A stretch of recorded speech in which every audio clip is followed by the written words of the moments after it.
ಶ್ರೀ ಸಿದ್ಧಾರೂಢ ಕಥಾಮೃತ ಅಧ್ಯಾಯ 3. ಶ್ರೀ ಗಣೇಶಾಯ ನಮಃ. ಶ್ರೀ ಸದ್ಗುರು ಸಿದ್ಧಾರೂಢಾಯ ನಮಃ. ಛಂದ. ಸಿದ್ಧ ಸದ್ಗುರುನಾಥ ತಾ ವೈರಾಗ್ಯ ಬಾಲದಿ ತೊಟ್ಟಿದ, ಬದ್ಧರಿಗೆ ಗುರುಶೋಧ ಪಂಥದ ಕಷ್ಟಗಳನ್ನೇ ತೋರಿದ. ಮುಗ್ಧ ವಿಗ್ರಹಕ್ಕಿಂತ ಜ್ಞಾನಿಯ ಪೂಜೆಯೇ ಮಿಗಿಲೆನ್ನುತ್ತ ಬೋಧಿಸಿದ ನಜ್ಞಾನಿ ಜನರಿಗೆ ಸಿದ್ಧ ಬಾಲನು ನಲಿಯುತ. ಶ್ರೀ ಸದ್ಗುರು ಸಿದ್ಧನಾಥನೇ ನಿನಗೆ ಜಯವಾಗಲಿ. ನಿನ್ನ ಚಿಂತನವನ್ನು ಮಾಡುವುದರಿಂದ ಭಕ್ತರ ಸರ್ವ ವ್ಯಥೆಗಳನ್ನು ನಿವಾರಿಸಿ ಅವರ ಚಿತ್ತಕ್ಕೆ ಆನಂದವನ್ನು ಕೊಟ್ಟು ನೀನು ಅವರನ್ನು ಭವದೊಳಗಿಂದ ತಾರಿಸುವಿ. ಹೇ ಸದ್ಗುರುವೇ, ನೀನು ಒಲಿದೆಯಾದರೆ ಸಂಸಾರಕ್ಕೆ ಯಾರು ಭಯಪಡುವರು? ಯಾರು ನಿಷ್ಕಾಮವಾಗಿ ನಿನ್ನನ್ನು ಹೃದಯದೊಳಗೆ ಭಜಿಸುವರೋ ಅವರನ್ನು ನೀನು ಕಾಪಾಡುವಿ. ತೀರ್ಥಯಾತ್ರೆ ಮಾಡಿ ವ್ಯರ್ಥ ಸಂಕಟಪಡುವರು. ಅವರು ಗೃಹದಲ್ಲಿಯೇ ಇದ್ದು ನಿನ್ನನ್ನು ಧ್ಯಾನಿಸಿದ್ದಾದರೆ ನೀನು ಹೃದಯದಲ್ಲಿ ಪ್ರಕಟನಾಗಿ ಅವರಿಗೆ ನಿಜಪದವನ್ನು ಕೊಡುವಿ. ಆ ನಿಜಪದ ಹೊಂದಿ ಚಿಂತೆ ತಪ್ಪಿತು. ಬುದ್ಧಿಯು ಬ್ರಹ್ಮಾನಂದದಲ್ಲಿ ಶಾಂತವಾಯಿತು. ಮುಕ್ತತೆಯು ತಾನೇ ಕೈ ಸೇರಿತು. ಇಂಥ ದಯಾಳುವಾದ ಸದ್ಗುರುರಾಯನೇ, ನಿನ್ನ ಚರಣದಲ್ಲಿ ಸಂಸಾರ ಭಯವಿಲ್ಲ. ಅಲ್ಲಿಯೇ ನನಗೆ ಸ್ಥಾನವನ್ನು ಪಾಲಿಸು. ಅದರಿಂದ ನಾನು ಸರ್ವದಾ ನಿರ್ಭಯನಾಗುವೆನು. ಇರಲಿ. ಕುಲಗುರುಗಳಾದ ವೀರಭದ್ರ ಸ್ವಾಮಿಯವರು ನಿತ್ಯ ವೇದಾಂತ ಶ್ರವಣ ಮಾಡುತ್ತಿರುವಾಗ ತಾಯಿಯ ಅಂಕದಲ್ಲಿ ಕೂತು ಸಿದ್ಧನು ಬಹು ಆದರದಿಂದ ಶ್ರವಣ ಮಾಡುವನು. ಒಂದಾನೊಂದು ದಿನ ಶ್ರವಣ ಕಾಲದಲ್ಲಿ ವೈರಾಗ್ಯ ಬೋಧಿಸುವ ಉದ್ದೇಶ ಸ್ವಾಮಿಯವರು ಅಂದದ್ದೇನೆಂದರೆ, ಒಂದು ಕಾಲದಲ್ಲಿ ಪೃಥ್ವಿಯು ಸಾಗರದಲ್ಲಿ ಕರಗಿ ಹೋಗುವುದು, ಮೇರು ಪರ್ವತವಾದರೂ ಬಿದ್ದು ಹೋಗುವುದು, ಪಂಚಭೂತಗಳು ನಾಶ ಹೊಂದುವವು, ಸ್ವರ್ಗಾದಿ ಸಮಸ್ತ ಲೋಕಗಳು ಸಹ ಪ್ರಳಯಾಗ್ನಿಯಲ್ಲಿ ಸುಟ್ಟು ಹೋಗುವವು. ಆ ಸಮಯದಲ್ಲಿ ದೇಹವೇ ತಾನೆಂದು ಇಲ್ಲಿ ಸುಖವನ್ನು ಭೋಗಿಸುವೆನೆಂದು ಅನ್ನುವಂತಹ ಭ್ರಾಂತ ಮನುಷ್ಯನ ಸ್ಥಿತಿ ಏನೆಂದು ಹೇಳಲಿ? ಇದನ್ನು ಕೇಳಿದ ಸಿದ್ಧನು ಗುರುಗಳನ್ನು ಕುರಿತು, ಸ್ವಾಮಿ, ಆಕಾಶವು ಹೇಗೆ ಪ್ರಳಯ ಹೊಂದುವುದು ಎಂದು ಅಂದದ್ದಕ್ಕೆ ಗುರುಗಳು, ಎಲೋ ತಮ್ಮ, ಆತ್ಮಾನುಭವಿಯಾದ ಯೋಗ್ಯ ಗುರುವಿಗೆ ಈ ಪ್ರಶ್ನೆಯನ್ನು ಕೇಳತಕ್ಕದ್ದು ಅಂದರು. ಕುಲಗುರುಗಳ ಈ ವಚನವನ್ನು ಕೇಳಿ ಸಿದ್ಧನು ತಾನು ಬ್ರಹ್ಮವೇತ್ತನಾದ ಗುರುವನ್ನು ಹುಡುಕಬೇಕೆಂದು ಮನಸ್ಸಿನಲ್ಲಿ ನಿರ್ಧರಿಸಿದನು. ಮರುದಿನ ಪ್ರಾತಃ ಕಾಲದಲ್ಲಿ ಸಿದ್ಧ ಬಾಲಕನು ಮನೆಯಲ್ಲಿ ಯಾರಿಗೂ ಹೇಳದೆ ರಸ್ತೆ ಹಿಡಿದು ಹೋಗುತ್ತಿರುವಾಗ ಅವನ ಮಿತ್ರರಾದ ಸೋಮ ಮತ್ತು ಭೀಮ ಎಂಬುವವರಿಬ್ಬರು ದಾರಿಯಲ್ಲಿ ಭೇಟಿಯಾದರು. ಅವರು ಸಿದ್ಧನನ್ನು ಕುರಿತು, ಅಪ್ಪ, ಎತ್ತಲಾಗೆ ಹೊರಟಿರುವಿ ಎಂದು ಕೇಳಲು ಸಿದ್ಧನು, ಸರ್ವ ಪ್ರಪಂಚ ನಾಶವಾಗುವುದು. ಹೀಗಿರುವಾಗೆ ಇಲ್ಲಿದ್ದು ಏನು ಪ್ರಯೋಜನ? ದೇಹವಿರುತ್ತ ಪ್ರಾಣಿಯು ತನ್ನ ನಿಜಾತ್ಮ ಸಂಪಾದನೆಗೋಸ್ಕರ ಯತ್ನ ಮಾಡತಕ್ಕದ್ದು. ಆ ಸಲುವಾಗಿ ಗುರುಬೋಧವು ಬೇಕಾಗಿರುತ್ತದೆ. ಇಲ್ಲವಾದರೆ ಸರ್ವಯತ್ನಗಳೂ ವ್ಯರ್ಥ. ಆದ್ದರಿಂದ ನಾನು ಈಗ ಗುರುಶೋಧನೆಗೆ ಹೊರಟಿರುವೆನು ಎಂದು ಉತ್ತರ ಕೊಟ್ಟನು. ಅದಕ್ಕವರು, ಇಷ್ಟು ಚಿಕ್ಕ ವಯಸ್ಸಿನಲ್ಯಾಕೆ? ಈ ಕೆಲಸವು ವೃದ್ಧಾಪ್ಯ ಕಾಲದಲ್ಲಿ ಶೋಭಿಸುವುದು ಎಂದು ಅಂದದ್ದು ಕೇಳಿ, ಮುದಿವಯಸ್ಸಿನಲ್ಲಿ ಇದು ಸಾಧ್ಯವಾಗುವುದಿಲ್ಲ. ಯಾಕೆಂದರೆ ಯೌವನ ಕಾಲದಲ್ಲಿ ಕಾಮ ಕ್ರೋಧಾದಿಗಳು ವಿವೇಕ ಕಣ್ಣುಗಳನ್ನು ಕುರುಡು ಮಾಡುವವು. ಅದರಿಂದ ಸ್ವರೂಪ ಬೋಧವು ಮರೆತು ಅಗಾಧವಾದ ದುಃಖ ಭೋಗಿಸಬೇಕಾಗುವುದು.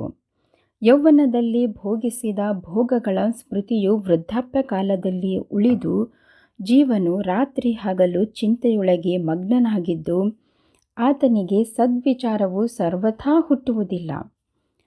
ಆಗ ಚಿತ್ತವು ಬಹಳ ಚಂಚಲವಾಗುವುದು. ಇದಲ್ಲದೆ ಮರಣ ಭೀತಿಯು ನಿರಂತರ ಕಾಡುವುದು.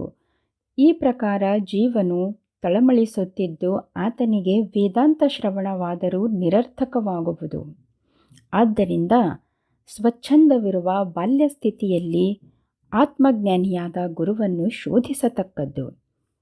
ಅಂಥ ಗುರುವಿನ ಉಪದೇಶವನ್ನು ಕೈಗೊಂಡು ಜ್ಞಾನ ಸಂಪಾದನೆ ಮಾಡುವುದರಲ್ಲಿ ವರ್ತಿಸತಕ್ಕದ್ದು ಎಂದು ಸಿದ್ಧನು ನುಡಿದನು.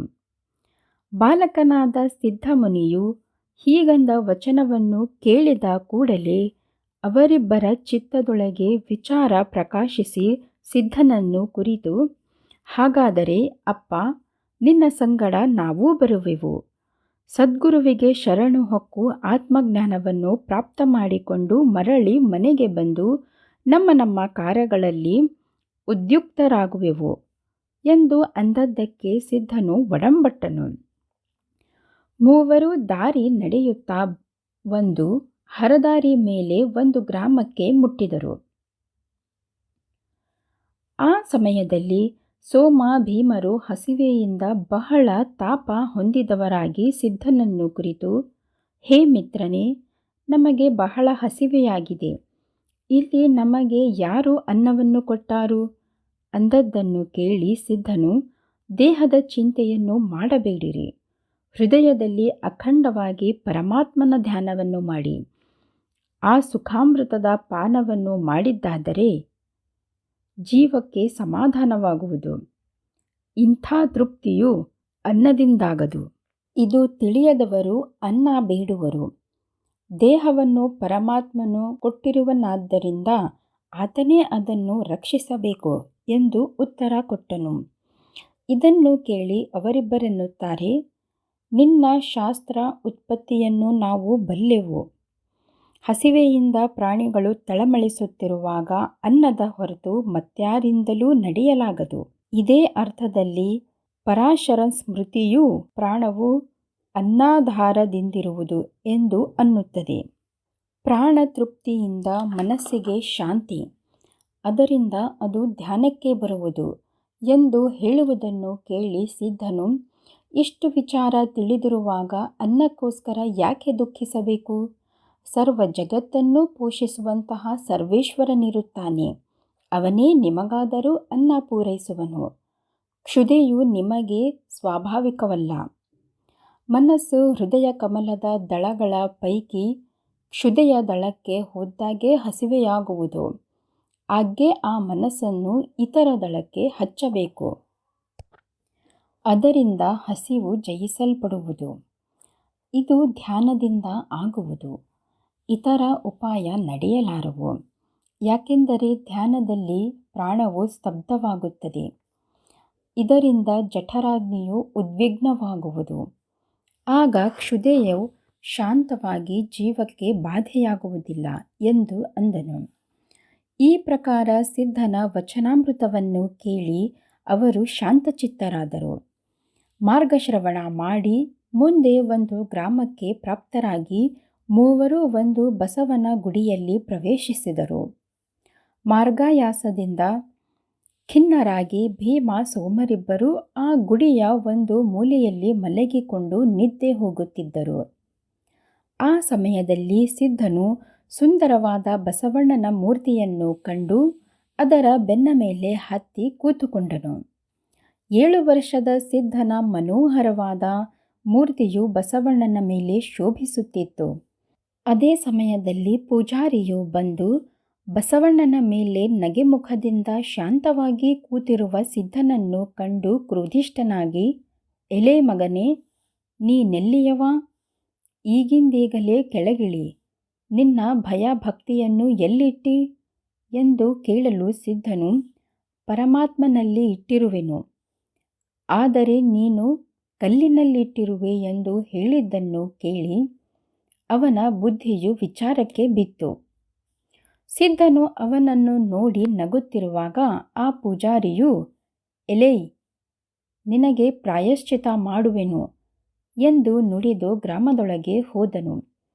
ಕೆಲವು ಹೊತ್ತಿನ ಮೇಲೆ ಕೆಲವು ಗ್ರಾಮಸ್ಥರನ್ನು ಕೂಡಿಕೊಂಡು ಗುಡಿಗೆ ಬಂದು ಬಸವಣ್ಣನ ಮೇಲೆ ಕೂತಿರುವ ಸಿದ್ಧಬಾಲಕನ ಮೂರ್ತಿಯನ್ನು ಅವರಿಗೆ ತೋರಿಸಿದನು.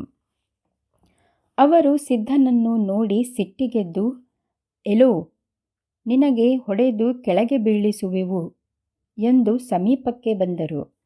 ಸಿದ್ಧನಾದರೂ ನಿರ್ಭಯನಾಗಿ ಹಾಸ್ಯವದನದಿಂದ ಅವರ ಕಡೆಗೆ ನೋಡುತ್ತಿದ್ದನು. ಆಗ್ಗೆ ಅವರೊಳಗೊಬ್ಬನು, ಸಿದ್ಧನಿಗೆ ಮುಷ್ಟಿ ಪ್ರಹಾರ ಮಾಡಬೇಕೆಂದು ಕ್ರೋಧದಿಂದ ಕೈ ಎತ್ತುವಾಗ ಕೈಗೆ ಗೋಡೆಯೊಳಗಿನ ಒಂದು ಮೊಳೆಯು ತಗುಲಿ ರಕ್ತ ಸೋರಹತ್ತಿತ್ತು. ಇದನ್ನು ಕಂಡು ಇತರರು ಹಿಂಜರಿದು ಕೇಳುತ್ತಾರೆ, ಎಲೆ ಉನ್ಮತ್ತ ಹುಡುಗನೇ, ದೇವರ ಮೇಲೆ ಯಾತಕ್ಕೆ ಕೂತಿರುವಿ? ಅವರನ್ನು ನೋಡಿ ಹಾಸ್ಯಮುಖದಿಂದ ಸಿದ್ಧನು, ಕೂತವನು ದೊಡ್ಡವನೋ ಕೂಡಿಸಿಕೊಂಡವನು ದೊಡ್ಡವನೋ, ನೀವೇ ಹೇಳಿರಿ. ಈ ವಿಗ್ರಹಕ್ಕೆ ಬಹುಕಾಲದಿಂದ ಅಭಕ್ತ ಜನರು ಭಜಿಸುತ್ತಾ ಇದ್ದುದರಿಂದ ಇದರ ದೈವಿಕ ಸತ್ವ ಹೋಗಿ ಶಿಲಾಮೃತ ಉಳಿದಿರುತ್ತದೆಂದು ಇದರಲ್ಲಿ ಪ್ರಾಣ ಪ್ರತಿಷ್ಠೆ ಮಾಡುವುದಕ್ಕೆ ಪ್ರವರ್ತಿಸುವೆನು ಎಂದು ಅನ್ನುವ ಜ್ಞಾನಯುಕ್ತ ಹೃದಯದೊಳಗಿಂದ ಹೊರಟ ಅಮೃತಮಯ ವಚನವನ್ನು ಕೇಳಿ ಅವರೆಲ್ಲರೂ ಚಕಿತರಾಗಿ ಒಬ್ಬರಿಗೊಬ್ಬರು ಅನ್ನುತ್ತಾರೆ, ಈ ಭಾಷಣವು ಅಲ್ಪವಲ್ಲ, ಇದರಲ್ಲಿ ಜ್ಞಾನ ಪ್ರತಾಪವು ಪ್ರಕಾಶಿಸುತ್ತದೆ. ಬಾಲರೂಪನಾಗಿ ಕಾಣಿಸುತ್ತಿದ್ದರೂ ಈತನು ಮಹಾಪುರುಷನಿರುವನು. ಈ ಪ್ರಕಾರ ಅಂದು ಅವರೆಲ್ಲರೂ ಭಕ್ತಿಯಿಂದ ಸಿದ್ಧನ ಚರಣಗಳನ್ನು ಹಿಡಿಯುವಂಥವರಾದರು. ಆಗ ಅವರನ್ನು ಕುರಿತು ಸಿದ್ಧನು ಅಂದದ್ದೇನೆಂದರೆ, ಭಕ್ತರೇ, ನನ್ನ ವಚನವನ್ನು ಕೇಳಿರಿ. ಮಹಾತ್ಮನ ಪೂಜೆಯೇ ಶ್ರೇಷ್ಠವಾದದ್ದು, ಮೂರ್ತಿ ಪೂಜೆಯು ಅದಕ್ಕೂ ಕನಿಷ್ಠವು. ಯಾಕೆಂದರೆ ಮಹಾತ್ಮರ ರೂಪಿನಿಂದ ಪರಮಾತ್ಮನು ಪ್ರತ್ಯಕ್ಷನಿರುವನು ಎಂದು ಶ್ರುತಿ ಸ್ಮೃತಿಗಳು ಸ್ಪಷ್ಟವಾಗಿ ಹೇಳುತ್ತವೆ. ಹೇಗೆ ಗರ್ಭಗತ ಪ್ರಾಣಿಗೆ ತಾಯಿ ಮುಖದಲ್ಲಿ ಹಾಕಿದ ಅನ್ನದಿಂದಲೇ ತೃಪ್ತಿಯಾಗುವುದೋ, ಹಾಗೆ ಮಹಾತ್ಮರಿಗೆ ಪೂಜಿಸುವುದರಿಂದ ಪರಮಾತ್ಮನು ಪ್ರೀತನಾಗುವನು. ಈ ಮಹತ್ ಭಾಷಣವನ್ನು ಕೇಳಿದ ಕೂಡಲೇ ಸಕಲ ಜನರು ಆಶ್ಚರ್ಯಚಕಿತರಾಗಿ ಈ ಮಹಾತ್ಮನನ್ನು ಪೂಜಿಸುವೆವು ಎಂದು ಅಂದುಕೊಂಡು ಪೂಜಾ ಸಾಮಗ್ರಿ ತರಲಿಕ್ಕೆ ಗೃಹಗಳಿಗೆ ಹೋದರು. ಈ ವರ್ತಮಾನವನ್ನು ಗ್ರಾಮದ ಇತರ ಜನರೂ ಕೇಳಿಕೊಂಡು ಸರ್ವರೂ ಪೂಜಾ ನೈವೇದ್ಯ ಪದಾರ್ಥಗಳನ್ನು ತೆಗೆದುಕೊಂಡು ಅತ್ಯಾತುರದಿಂದ ಬಸವಣ್ಣನ ಮೇಲೆ ಕೂತಿರುವ ಸಿದ್ಧನ ಬಳಿಗೆ ಬಂದರು. ಪುರುಷರು, ಸ್ತ್ರೀಯರು, ಬಾಲಕರು ಹೃದಯದಲ್ಲಿ ಅತ್ಯಂತ ಆಹ್ಲಾದಯುಕ್ತರಾಗಿ ನಂದಿಯ ಮೇಲೆ ಆರೂಢನಾಗಿರುವ ಸುಂದರವಾದ ಮೂರ್ತಿಯನ್ನು ಕಂಡು ಬಹಳ ಹರ್ಷಪಟ್ಟರು. ಸಿದ್ಧನನ್ನು ಪೂಜಿಸಿ ನೈವೇದ್ಯದಿಂದ ತುಂಬಿದ ಪಾತ್ರಗಳನ್ನು ಆತನ ಮುಂದಿಟ್ಟು ಸೇವಿಸಬೇಕೆಂದು ಪ್ರಾರ್ಥಿಸುತ್ತಿರುವಾಗ ಅಷ್ಟರಲ್ಲಿ ನಿದ್ದೆ ಹೋಗುತ್ತಿದ್ದ ಸೋಮ ಭೀಮರಿಬ್ಬರೂ ಎಚ್ಚೆತ್ತು ಸಿದ್ಧನ ಬಳಿಗೆ ಬಂದು ಮಧುರವಾದ ನೈವೇದ್ಯ ಪದಾರ್ಥಗಳನ್ನು ನೋಡಿ ತವಕದಿಂದ ಅವನ್ನು ಹಿಡಿಯುತ್ತಿರುವಾಗ ಅವರಿಗೆ ಸಿದ್ಧನು, ನೋಡಿರಿ, ಈಶ್ವರನು ನಮ್ಮ ದೆಸೆಯಿಂದ ಅನ್ನವನ್ನು ಇಲ್ಲಿಗೆ ಕಳುಹಿಸಿಕೊಟ್ಟನು. ಈಗ ಈಶ್ವರನ ನಾಮಸ್ಮರಣೆ ಮಾಡುತ್ತಾ ನಿಮ್ಮ ಕ್ಷುಧೆಯ ಶಾಂತಿ ಮಾಡಿಕೊಳ್ಳಿರಿ ಎಂದು ನುಡಿದನು. ಕೂಡಲೇ ಅವರು ಭೋಜನವನ್ನು ಆರಂಭಿಸಿದರು. ಸಿದ್ಧನು ಸ್ವಲ್ಪ ಅನ್ನವನ್ನು ಸೇವಿಸಿ, ಈ ಜನರ ಸಂಗತಿಯು ಈಗ ನಮಗೆ ಒಳ್ಳೆಯದಲ್ಲ ಎಂದು ಅಂದುಕೊಂಡನು. ತನ್ನ ಮಿತ್ರರಿಗೆ ನೇತ್ರ ಸಂಪರ್ಕ ಮಾಡಿ ಜನರ ದೃಷ್ಟಿ ತಪ್ಪಿಸಿ ಸಿದ್ಧನು ಅಲ್ಲಿಂದ ನಡೆದನು. ಮೂವರು ಮುಂದೆ ಹೋಗುತ್ತಿರುವಾಗ ഇരുಳಾಯಿತು. ಆಗ ಸೋಮನು ಸಿದ್ಧನನ್ನು ಕುರಿತು, ಗೆಳೆಯನೇ, ನಮ್ಮನ್ನು ಇನ್ನೆಲ್ಲಿ ಕರೆದುಕೊಂಡು ಹೋಗುವಿ? ನಾವು ಈ ಅಡವಿಯೊಳಗೆ ಸಿಲುಕಿದೆವು, ದಾರಿಯು ಕಾಣಿಸುವುದಿಲ್ಲ ಎಂದು ಅನ್ನುತ್ತಿರುವಾಗ ಭೀಮನು ಅವನಿಗೆ ಸಮಾಧಾನಪಡಿಸಿ, ಸೋಮನೇ, ಭಯವನ್ನು ಬಿಡು, ಈಶ್ವರನು ಸದಾ ಸಮೀಪ ಇರುವನು. ಆತನೇ ನಮ್ಮನ್ನು ರಕ್ಷಿಸುವನು. ಆತನೇ ಈ ಕಾಲದಲ್ಲಿ ನಮ್ಮ ಸ್ಥಿರವಾದ ಸಖನು. ಆತನ ಮೇಲೆ ಭಾರವನ್ನಿಟ್ಟು ನಾವು ಧೈರ್ಯವಿಡಿದು ಮಾರ್ಗ ಕ್ರಮಿಸುವ ಎಂದು ನುಡಿದಿದ್ದನ್ನು ಕೇಳಿ ಸೋಮನು ಸ್ವಸ್ಥನಾಗಿ ಹೆದರಿ ಮುಂದಕ್ಕೆ ನಡೆಯುತ್ತಿದ್ದನು. ಆಗ ಸೋಮನ ಕಾಲೊಳಗೆ ಒಂದು ಮುಳ್ಳು ಚುಚ್ಚಿತು. ನೋವು ತಾಳಲಾರದೆ ಅವನು ಅಲ್ಲೇ ಕೂತು ಅಳುತ್ತಾ, ನಾನು ಬಂದದ್ದೇ ತಪ್ಪಾಯಿತು, ಈಗ ಏನು ಮಾಡಲಿ? ನಾನು ಇದರೊಳಗಿಂದ ಬದುಕಿದರೆ ಇನ್ನು ಮೇಲೆ ಇಂಥವರ ಸಂಗತಿ ಮಾಡಲಿಕ್ಕಿಲ್ಲ ಎಂದು ಅನ್ನಲಿಕ್ಕೆ ಆರಂಭಿಸಿದನು. ಆಗ ಸಿದ್ಧನೂ ಭೀಮನೂ ಅವನ ಕೈ ಹಿಡಿದು ಅರಣ್ಯದೊಳಗಿಂದ ಹೋಗುತ್ತಿರುವಾಗ ಅಡವಿ ಮೃಗಗಳ ಭಯಂಕರ ಗರ್ಜನೆಯು ಸಮೀಪದಲ್ಲಿಯೇ ಕೇಳಿಬಂತು. ಆಗ ಭೀಮನು ಭಯಭೀತನಾಗಿ, ಸಿದ್ಧನೇ, ನನಗೆ ಬಹಳ ಭಯವಾಗುತ್ತದೆ, ಬೇಗನೆ ಗ್ರಾಮವನ್ನು ಸೇರೋಣ, ನನ್ನಿಂದ ಇಂಥ ದಾರಿಯಿಂದ ನಡೆಯಲಾಗದು ಎನ್ನುವುದನ್ನು ಕೇಳಿ ಸಿದ್ಧನು, ಗುರುಶೋಧ ಪಂಥವು ಅತಿ ದಾರುಣವಾದದ್ದು, ದೇಹಾಭಿಮಾನವಿಡಿದು ಇಲ್ಲಿ ನಡೆಯಲಾಗದು. ಮಹತ್ತಾದ ಜನ್ಮ ದುಃಖವನ್ನು ನೆನೆದರೆ ಈ ದೇಹ ದುಃಖವು ಅತ್ಯಲ್ಪವಾದದ್ದು. ಅಂಥ ಜನ್ಮ ದುಃಖವು ಗುರುವಿನಿಂದ ಪಡೆಯುವ ಆತ್ಮಜ್ಞಾನದಿಂದ ತಪ್ಪುವುದು. ದೇಹ ದುಃಖಕ್ಕೆ ಉದಾಸೀನವಾದಾಗಲೇ ಗುರುದಾಸ್ಯಕ್ಕೆ ಅಧಿಕಾರ ಬರುವುದು. ಗುರುದಾಸ್ಯದ ವಿನಃ ಕೃಪಾಪೂರ್ವಕ ಗುರುಪದೇಶವು ಪ್ರಾಪ್ತವಾಗದು. ಕೃಪಾಯುಕ್ತ ಗುರುಪದೇಶವು ಪ್ರಾಪ್ತವಾಯಿತೆಂದರೆ ದೇಹ ಬುದ್ಧಿರೂಪವಾದ ಜನ್ಮ ಮರಣ ದುಃಖ ಫಲವುಳ್ಳ ಈ ಸಂಸಾರವು ನಾಶವಾಗುವುದು. ಸದ್ಗುರುವೇ ತಾನು ಹೃದಯದಲ್ಲಿ ಕೂತಿದ್ದು ಮುಮುಕ್ಷುವಿಗೆ ಬಹಿರದಲ್ಲಿ ಭಯವನ್ನು ತೋರಿಸುವನು. ಈ ಪ್ರಕಾರ ಒಳ್ಳೆಯ ರೀತಿಯಾಗಿ ಆತನ ಪರೀಕ್ಷೆ ತೆಗೆದುಕೊಂಡು ಯೋಗ್ಯವಾಗಿದ್ದರೆ ಕೃಪಾ ಮಾಡುವನು. ಅಲ್ಪ ದುಃಖಕ್ಕೆ ಭಯಪಟ್ಟು ಶಾಶ್ವತ ಸುಖದ ಮಾರ್ಗವನ್ನು ತ್ಯಜಿಸಿದರೆ ಅಂಥ ಹೇಡಿಯ ಮೇಲೆ ಕಲ್ಪಾಂತಕಾದರೂ ಸದ್ಗುರುವು ಕೃಪೆ ಮಾಡುವನು ಎಂದು ನುಡಿದ ವಾಕ್ಯವನ್ನು ಕೇಳಿ ಅವರಿಬ್ಬರೂ, ಸಿದ್ಧಮುನಿಯೇ, ನಿನ್ನ ಭಾಷಣವನ್ನು ಕೇಳಿ ನಿನ್ನನ್ನು ಅನುಸರಿಸಲಿಕ್ಕೆ ನಮ್ಮ ಪ್ರೀತಿಯಿದೆ. ಆದರೆ ಗುರುಪ್ರಾಪ್ತಿಯು ಸುಲಭವಾಗಿ ಮಾಡಿಕೊಡುವ ಸಾಧನ ಸಂಪತ್ತಿಯೂ ನಮ್ಮಲ್ಲಿ ಇಲ್ಲ. ನಿನ್ನಂತಹ ಮಹಾಪುರುಷನಿಗೇ ಈ ಮಾರ್ಗವು ಯೋಗ್ಯವಾದದ್ದು, ನಮ್ಮಂಥವರಿಗಲ್ಲ. ಈಗ ಮುಂದೆ ಹೋಗಲಿಕ್ಕೆ ಹೆದರುತ್ತೇವೆ, ಗ್ರಾಮಕ್ಕೆ ಹೋಗುವ ದಾರಿಯನ್ನು ತೋರಿಸು ಎಂದು ಹೇಳಿದರು. ಆಗ ಸಿದ್ಧನು ಎಡ ದಿಕ್ಕಿಗೆ ಬಂದು ಜ್ಯೋತಿಯನ್ನು ತೋರಿಸಿದನು. ಅದನ್ನು ಕಂಡು ಆನಂದ ಚಿತ್ತದಿಂದ ಭೀಮ, ಸೋಮರು ಸಿದ್ಧನ ಬೆನ್ನು ಹತ್ತಿ ಆ ದೀಪ ಕಾಣಿಸುವ ಕಡೆಗೆ ಹೋದರು.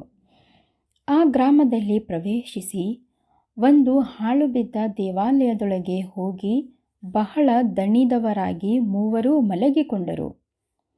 ದೇವಾಲಯವು ಬಹಳ ಜೀರ್ಣ ಸ್ಥಿತಿಯಲ್ಲಿತ್ತು. ಮೇಲೆ ಮಳೆಯು ಅತಿಶಯವಾದ್ದರಿಂದ ಅದರದೊಂದು ಭಾಗದ ಗೋಡೆಯು ಬಿತ್ತು.